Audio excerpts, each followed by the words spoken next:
Welcome, everybody. This is Francisco J. Palacios' presentation on his instructional design project proposal for his industrial design technology 602 class at Ashford University.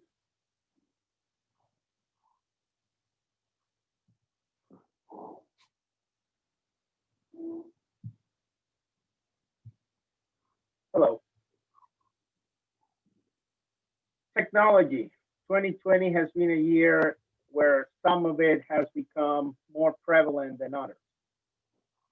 For the Toastmasters organization, moving to the cloud, which used to be a rarity a few years back, is now the norm. This cloud offers, in the opinion of some, great potential on a regular basis, and it has been an interesting venue to move the district speech contest through this year.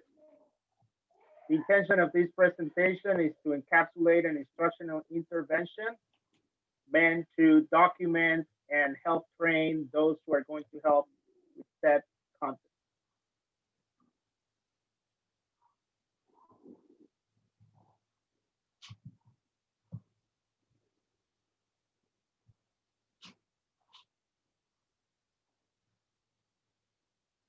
So the outcome statement: through participation in this intervention, learners will be able to design branding elements that are going to make the recordings and the uploaded files consistent. Through this intervention, as an outcome, they will polish their skills as Zoom Masters hosts in order to create these recordings.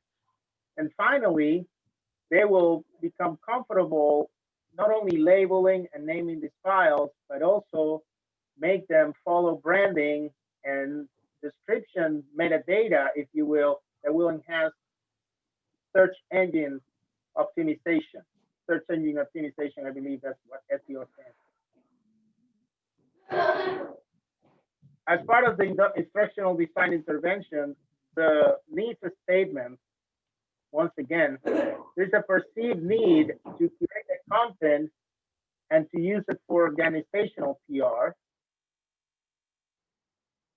And there is a documented need to train for the district speech contest online. Therefore, a match need. These use cases overlap and the guidelines enhance both. Let me elaborate a little bit more on that. As part of these needs, the reality of how do we promote the program, arguably with the 2020 pandemic really shaking a lot of tradition, if you will, into how we do things at work, at home, in our personal life.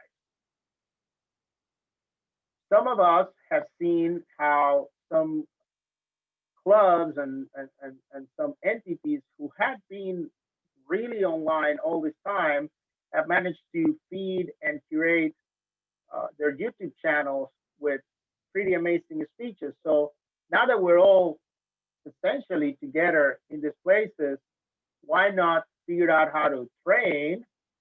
It's been pretty interesting to me, by the way, as a sidebar. As I go through this master, how do I, in a way, reverse engineer how we do things, our delivery, and our methods. So it's been a joy to realize all the techniques and technology that lie behind our learning experience.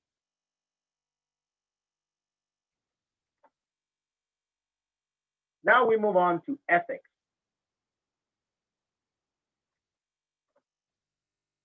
I have an ethics summary. Let me share again. Two main things have come up in the course of these two courses. One, there are copyright considerations that we need to think about, especially when we follow the guidelines for the submissions to the district.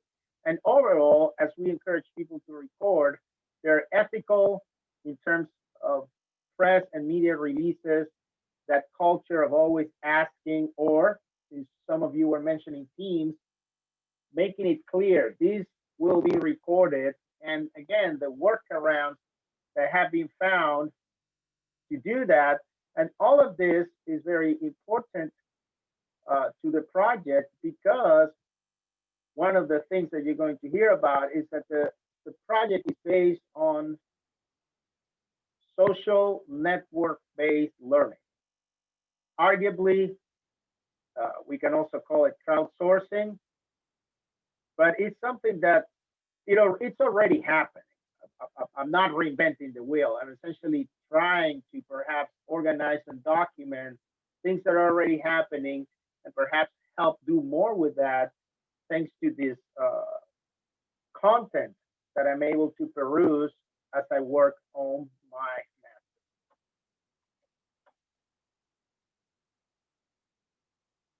master. Next, besides this ethics summary, we talk about aligning outcomes. Essentially, as an instructional designer, as a technologist in instructional design, the challenge was posed. You see these needs, there are these challenges. Now, how do you put it all together? This is, of course, a very high level view, as we call it, where essentially it boils down to three places that we're going to work. And as I put, for those of you in technology, that big cylinder, the big database flowchart symbol, it's the pathways project proceeding. I personally, I feel I'm having a lot of fun in level 3, 4, and 5. Sometimes I forget I need to finish my level 1 and 2. Half the time is I haven't submitted the completion project. But to be able to brand, to host and produce, and then to properly disseminate these aligned outcomes is what this intervention is all about. Please allow me to elaborate.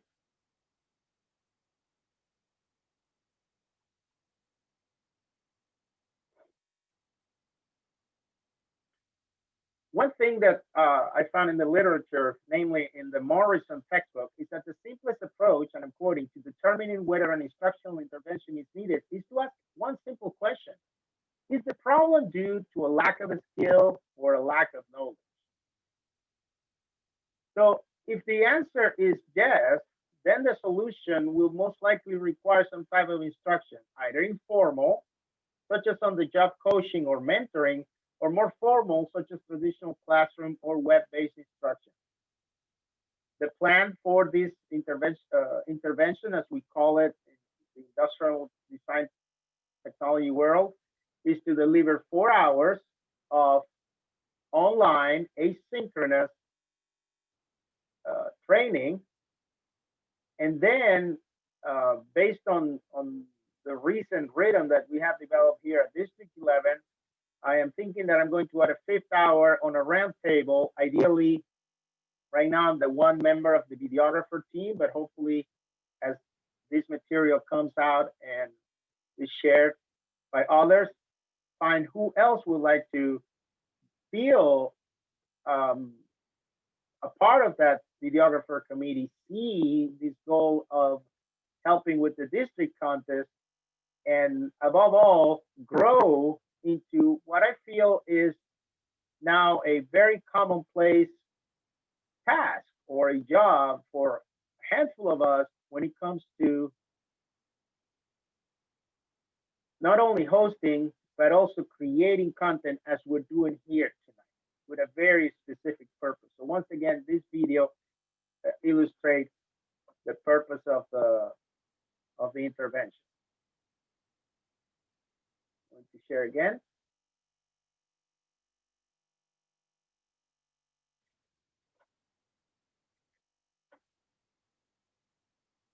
Like I said earlier, it's a new computer. So we talked about the outcome alignment. Now, some of you may have seen this flowchart.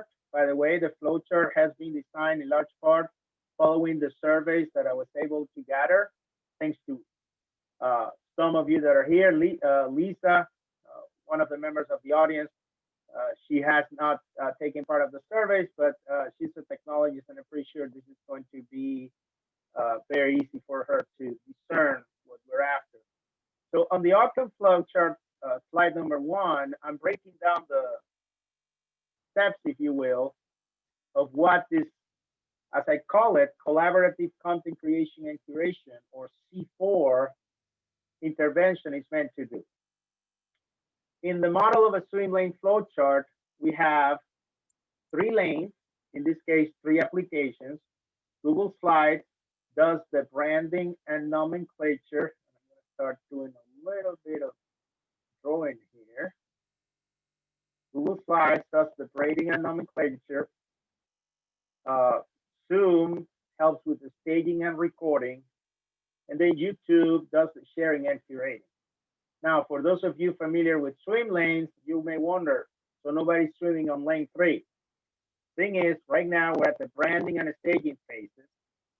And as you can see here, the process is to lay out a thumbnail slide, to reference a pathways project, the club and event information, the date and the speaker.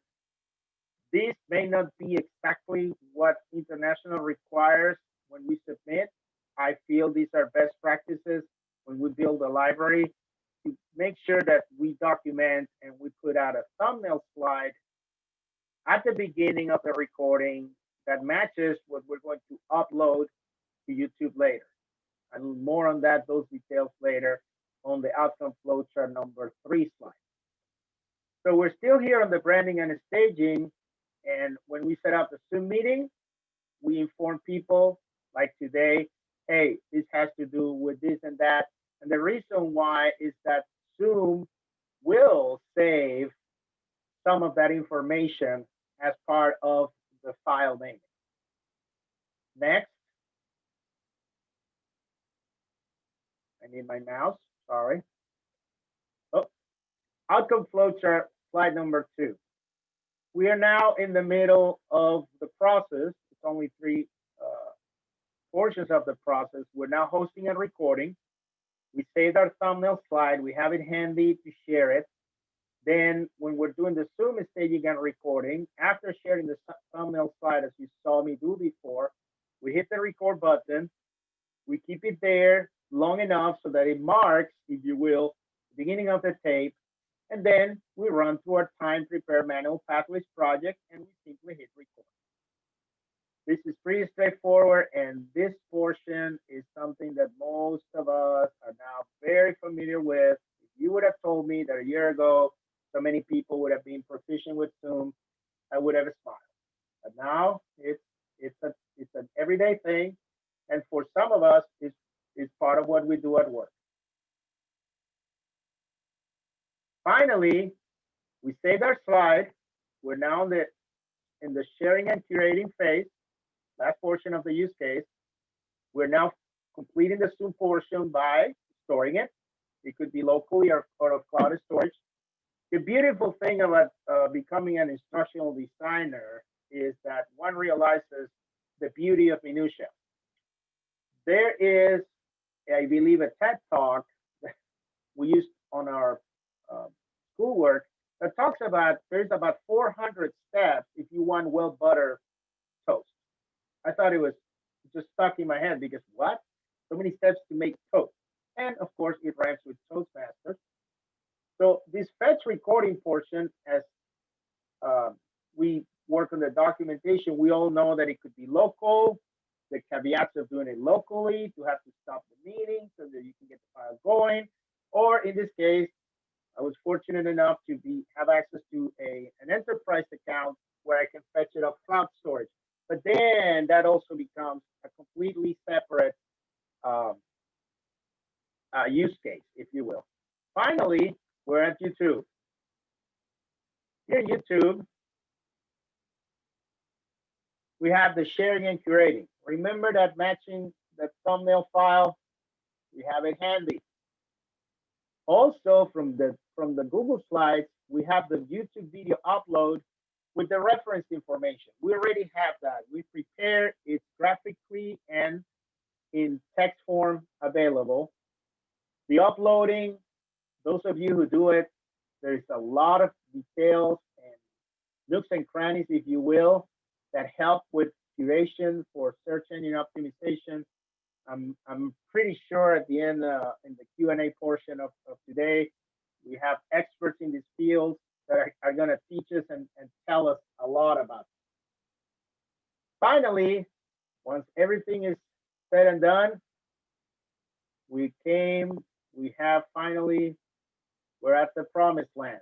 We can share that URL and that hyperlink, and if all goes well, people are going to watch this video. So as you can see, there is some technical complexity. Even that flowchart, as detailed as it is, does not cover everything. The plan is to break this all down into 4 hours of on your own, self-paced, you heard that before, video training. The choice of delivery method, and I'm going to go into detail in a little bit later on that, is that through social network-based learning, we're essentially going to be able to critique. We're going to be able to evaluate. Personally, I hope that people feel that for the projects that we're going to use to practice, clarify that also, before we attempt to do the district speech contest, the projects before that we do on our own, in our own clubs for purposes of PR, encourage other people to comment on YouTube using what? Video. I've been close to YouTube for a handful of years. I'm not a professional level user. I'm more of a dilettante, an aficionado, a hobbyist. But oh my gosh, they just keep adding and adding and adding and adding and adding. That's the beautiful part about technology. And always the challenge is to document those changes.